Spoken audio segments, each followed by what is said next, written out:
After World War II, Australian aircraft manufacturing projects were in full swing by the Commonwealth Aircraft Corporation CAC, de Havilland Aircraft DHA, and Government Aircraft Factories GAF.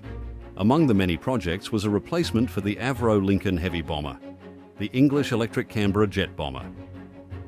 It would be built in Australia, under licence, by GAF, including the Rolls-Royce Avon engines which would be built by CAC.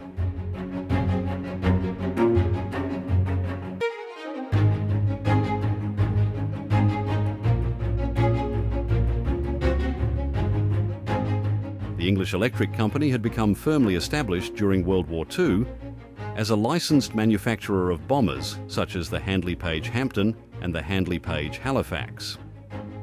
By 1945, the company had formed its own design team and would work toward a successor to the de Havilland Mosquito.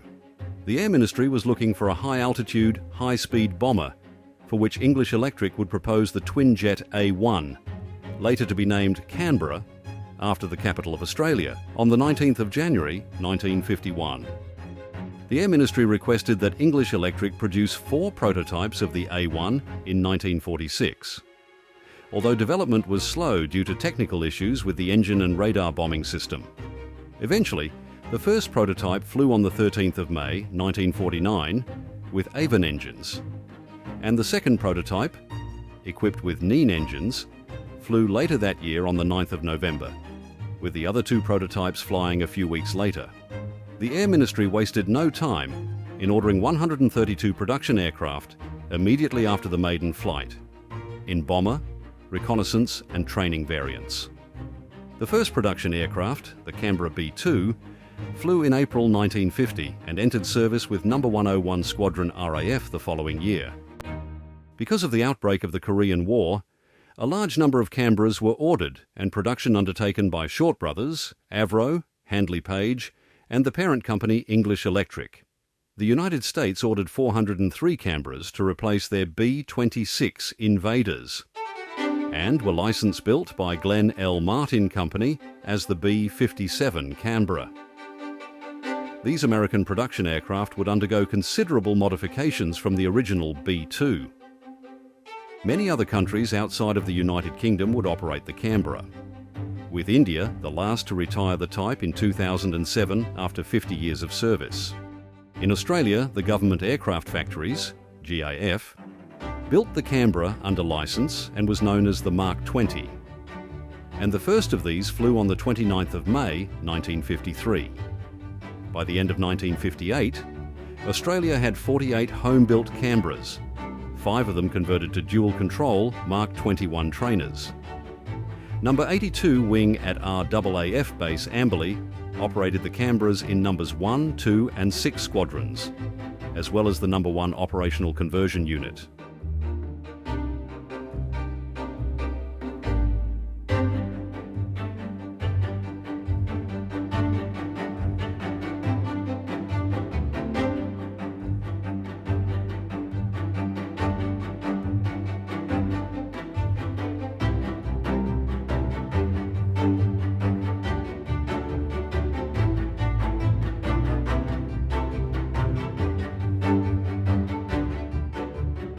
Here is a film from 1960 by the Commonwealth Film Unit, describing the conversion of pilots to the Canberra jet at Amberley Air Base in Queensland. The Royal Australian Air Force Base at Amberley in South Queensland is a bomber base, and the majority of the aircraft there are Canberras. The Operational Conversion Unit at Amberley trains officers to fly these jet bombers. Pilots and navigators with considerable flying time in other service aircraft come from all over Australia to take the conversion course here.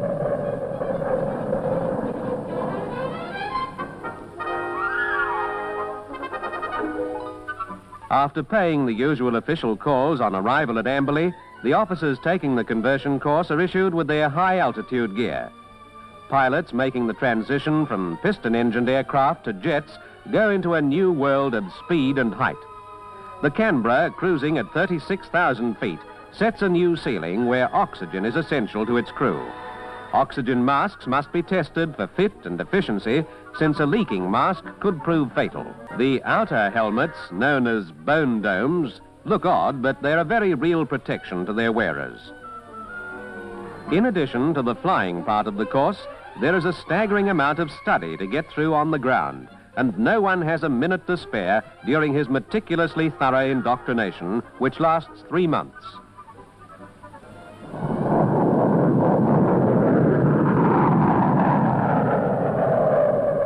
Naturally, every pilot and navigator has seen Canberras before he starts his course, but very often it has only been a nodding acquaintance.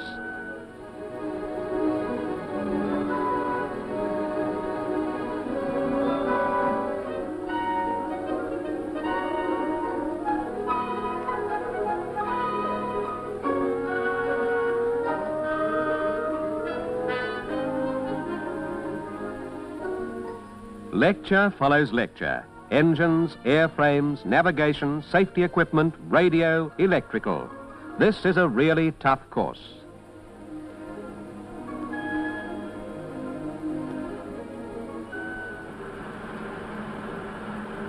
This is a Rolls-Royce Avon engine as used in the Canberra. Sections have been cut away so that you can see some of the vital parts in action. The engine runs on aviation kerosene and develops a push of nearly 3 tons. These swirl vanes guide the airflow at the correct angle to the low pressure blades. The vanes are closed at starting and at low engine revs, but open up when the engine revs increase. The main bearing is the middle one of 3 that support the compressor turbine shaft. At its rear are the gears driving accessories. The compressor pulls air in through the swirl vanes and passes it through 12 stages, building it up to a compression ratio of 6:1 before it enters the combustion chamber. This is the ejection seat used in Canberra aircraft. It's a Martin Baker, and this particular model is a Mark 1C, which is one of the earlier types. The first thing you should do when entering your aircraft is to remove the safety pin which prevents the ejection gun from firing and put it in the stowage. In an emergency, you reach up and pull the blind down over your face. This extracts the sear from the ejection gun, which fires and ejects the seat. The automatic withdrawal of a cable pours high-pressure oxygen into your mask. The drogue gun fires and pulls out the drogue. This drogue acts as a stabilizer to the seat and stops it from turning over. The automatic release in your seat harness operates 2 seconds after you leave the aircraft and allows you to get clear of the seat so that the parachute can open. Air crews are valuable people. Every safety precaution that can preserve them unharmed is thoroughly taught during the conversion course. In the decompression chamber, another important phase of safety drill is emphasized. From a large steel tank, a very powerful pump reduces air pressure to what it is where these men will fly. The conversion course officers will discover how to recognize their symptoms if their oxygen supply fails at any time while they are flying. It's an experience without risk. Medical officers watch closely the reactions of each man and are able to vary the simulated altitude at will. In case of an emergency, the chamber can be instantly flooded with pure oxygen. After the preliminary ascent and descent of a few thousand feet to check that everyone's ears are clear and that no discomfort is felt, the run proper is started and the altitude raised by stages. The medical officers communicate with the men all the way by means of their earphones. After the conversion course has proceeded for about 6 weeks, the crews start to fly on bombing runs in squadron aircraft. First, they use small practice bombs, and then the 1,000-pounders, of which the Canberra carries 6. This is really the job for which they've been doing all their hard training, and they're as keen as mustard to drop their first large bombs.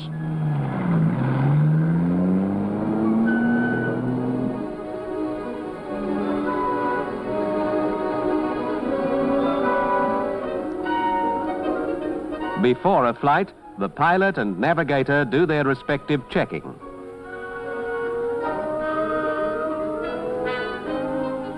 The jet engines are given their initial kick by turbo starters operated by cartridges. The cramped cockpit is a mass of instruments, and every one indicates some function of the Canberra's complex mechanism.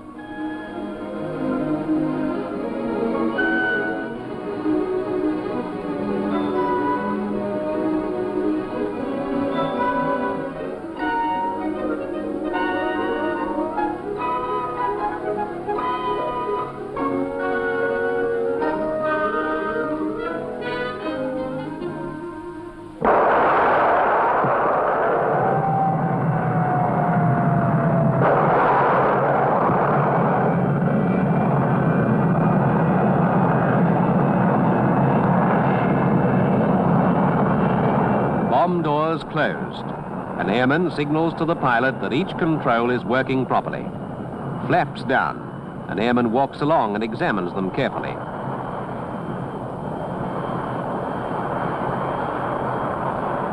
Flaps up.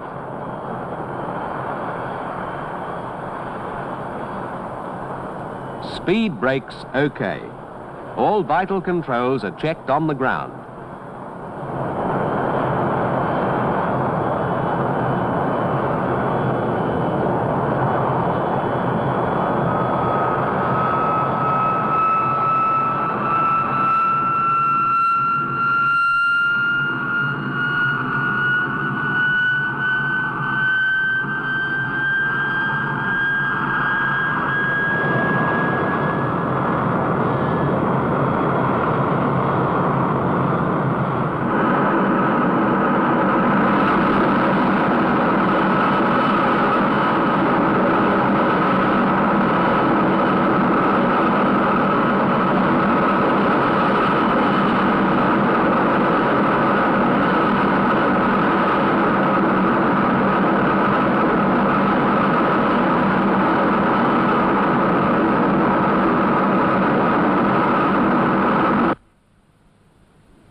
The navigator's job is as important as the pilot's. He guides the aircraft over its aiming point, does the actual bombing, and gives the pilot his courses on the way out and home.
Bombing over and obviously successful, the crew can consider that they have graduated to Canberra bombers with honours. Number 2 Squadron was the first to convert to the type, replacing the Avro Lincoln, and would deploy to Butterworth in Malaya, where they became the first jet bomber squadron to engage in combat in northern Malaya, September 1958. They were also the Canberra bomber squadron sent to Vietnam in 1967, operating there until 1971. Here is ex-wing commander Bob Howe talking about his experience with the new jet bomber as a navigator. My turn came to go to Vietnam in 1969. When I arrived at Amberley, I had not flown in the Canberra aircraft before. As I said earlier, I had flown in Lincolns and Neptunes and maritime world, and so I was unfamiliar with the bomber world, and it was quite a different environment. The Canberra itself was a very interesting aircraft.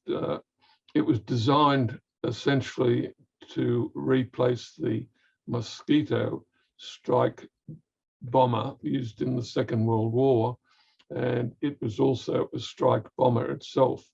It was an uncomfortable aircraft. It didn't have much room for the crew.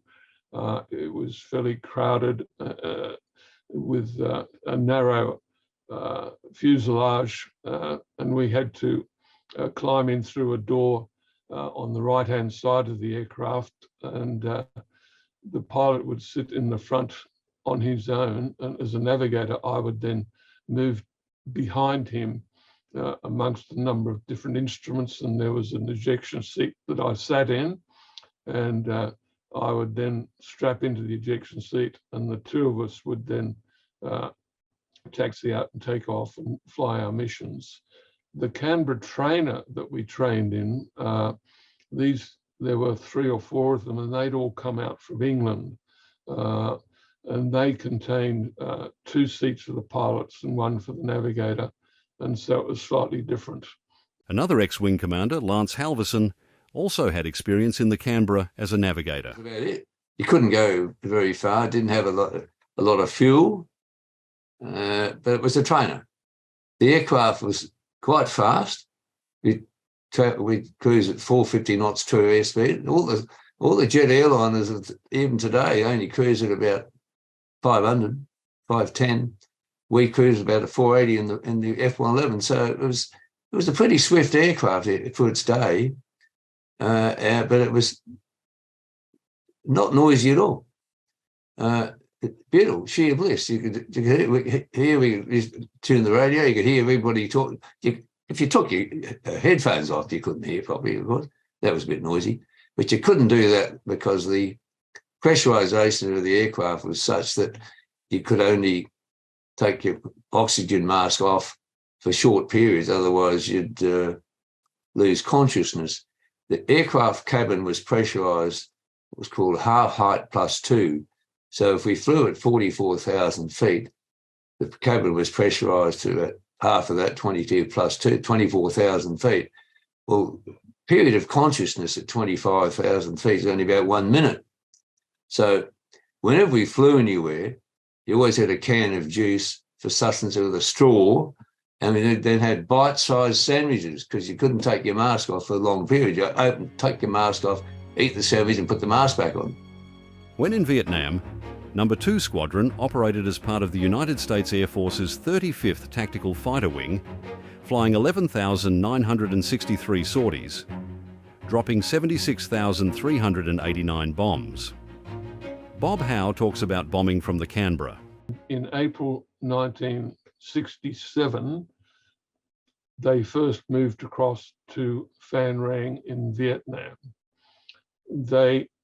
The squadron was No. 2 Squadron Royal Australian Air Force, and it joined into 35th Tactical Fighter Wing of the 7th Air Force, US.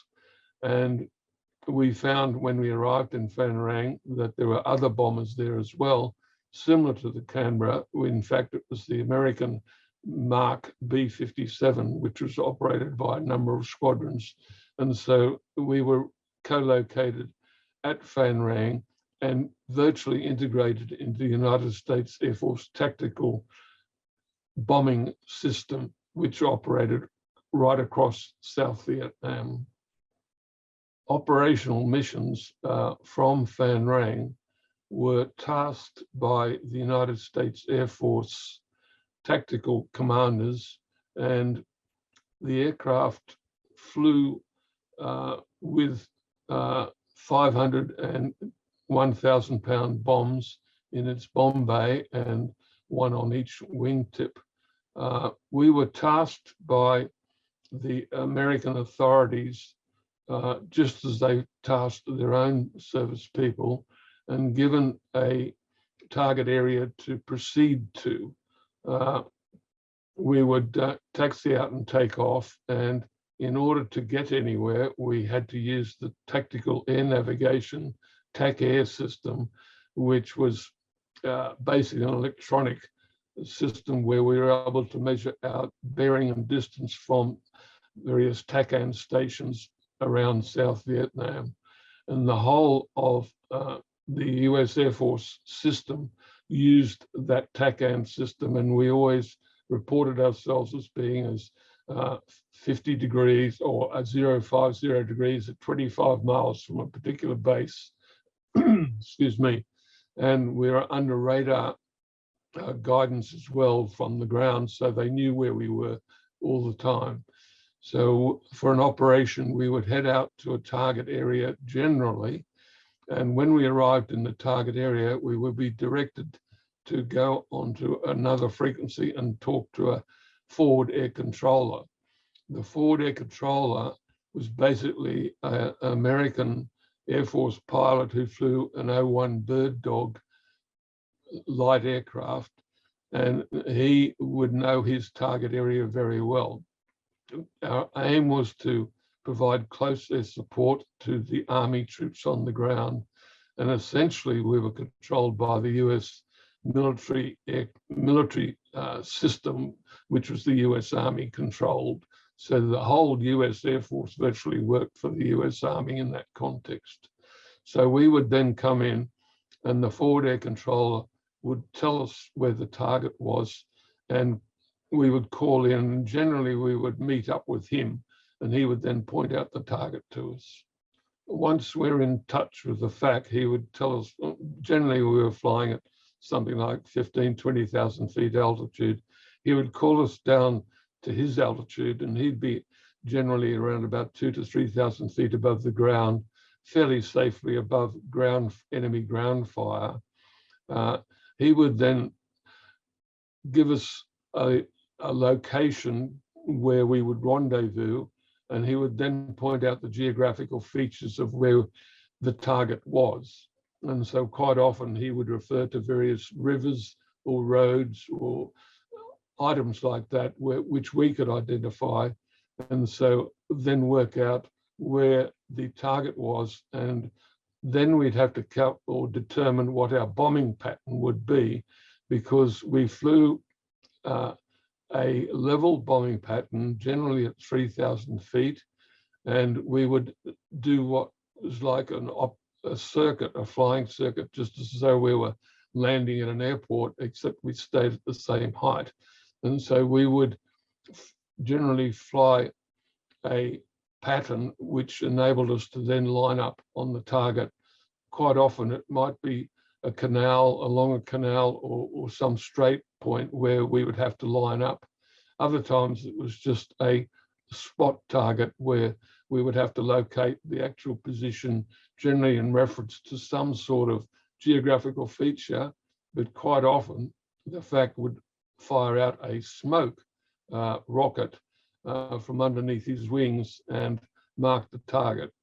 Sometimes they weren't that accurate, and he would not necessarily have us drop our bombs right on the smoke, but he might tell us to say, I want you to drop 100 meters under my smoke and 50 meters to the left or right, depending on the direction we were coming in. So that way he then taught us or told us how to take our aiming point, and we would then set up our pattern, which was the circuit pattern, and we would fly over the target, generally turn left because the pilot was on the left-hand side and wanted to see as much as he could. So we'd turn left, do a downwind leg, open the bomb bay doors, and I would crawl down the front and the nose, and we would set up the bombing situation. We would select which number of bombs we're going to drop, what sort of spacing would drop between the bombs, or we would drop them singly, depends, and we might do 6 or 8 runs and drop them singly. And we would come in and attack our target. The aircraft that were used in the tactical air bombing, being US Air Force, consisted of F-100 Super Sabre aircraft, with a couple of squadrons were based at Phan Rang, and then they were replaced or had additionally F-4E or F-4 Phantom aircraft that were also very good bombers. All these aircraft were dive bombers. They used to come in from a fairly high altitude and point them nose towards the target and drop their bombs, compared with us, who dropped on a straight and level attitude and just opening our bomb bays to drop our bombs.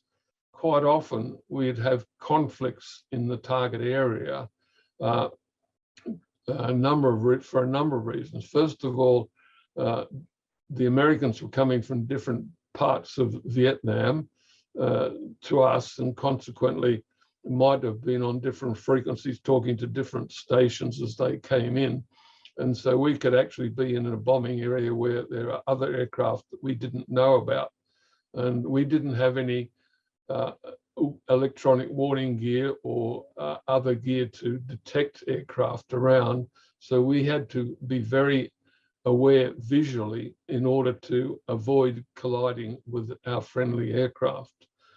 In addition, we would have the B-52s coming into South Vietnam from outside who were dropping their bombs from very high altitude.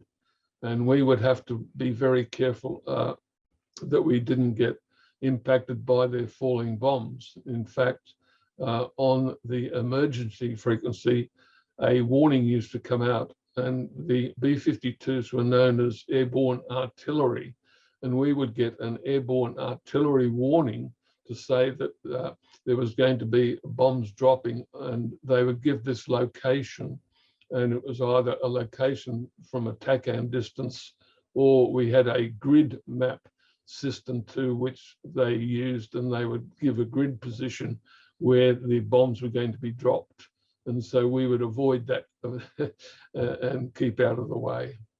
One of the benefits of the Canberra, well, two things about it. They had a very long run-in where the Americans had dive bombing aircraft. They'd roll in at about 8, 9, 10,000 feet and dive bomb the target, pull out by about 2,500, depending on what type of aircraft they had. When the cloud base was low, they couldn't bomb. But often we'd get underneath it, straight and level. But our run-ins were quite long, and the FACs couldn't handle the long run-ins. It would take about 1.5 to 2 minutes to get an aircraft in a racetrack pattern to come around, and then because we had to get a good 20 seconds look at the target to find the target for a start, and then set up and get onto the target, give the pilot directions, and he'd maintain the speed and height, and we'd just give him directions. So he'd have those things to look after. We just had to get the aircraft onto the target by commands to him.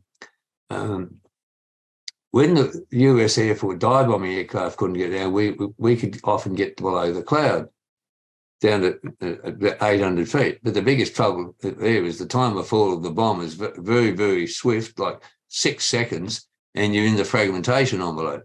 And a couple of aircraft got hit. Lucky we didn't lose anybody. We lost a couple of sorties that way. And a friend of mine had a piece of shrapnel this big go past his head, missed him by about 3 inches. But a lot of aircraft, there were quite a bit of damage, but we didn't lose any aircraft because of that, because the general principle was you go down to 800 feet, pull 4G within a couple of seconds to get out of the fragmentation envelope. So that was the main concern. We got hit. I didn't get hit. I didn't go down to 800 feet. We used to bomb from about 3,000 because of the fragmentation envelope. So that was always a concern. And the other area flying around, the other concern was ground fire on landing. The VC would fire at you. There were what was called military areas, gun zones, military gun zones, where the Koreans and they had big artillery units, and they were flying guns up to 30, 35,000 feet, the apogee of the round and down on the ground. They'd give us the range and bearing to keep out of that. Fire zones, keep out of that, because you could get hit by a round. So we had to plot all those to keep out of those. We had a few close calls. We had to, let's call it the TACAN approach fix, initial approach fix. We called it 20,000 feet, 20 miles, I think the figure was. And another B-57 called the same place. We looked out there and he was just about 100 feet away at night. So you couldn't see him until the blinking red light was flashing right in front of our eyes. I went, Christ. So that was a concern all the way to collisions, mid-air collisions, because the control and reporting units only gave you flight following. They only told you where the aircraft were. They didn't control you. So that was a concern. Couldn't see because we had no radar, and you could only see if they were right close to you or they're bloody near miss. And if you guys had near misses, aircraft flying over the top of them, they didn't know they were there until they're over the top. So we're bloody lucky we didn't have any mid-airs. After the war, the Canberra in RAAF service took on roles such as reconnaissance, target towing, and cartographic surveys in Australia and Indonesia. Number 2 Squadron flew the Canberra until 1982, when the bomber's career finally ended on the 30th of June 1982, when 4 aircraft flew over Brisbane in a farewell flypass. If you would like to hear the extended interviews with ex-wing commanders Bob Howe and Lance Halvorson, see the links in the video description. Thanks for watching, and if you appreciate what we are doing, please subscribe and support us by checking out our merchandise shop.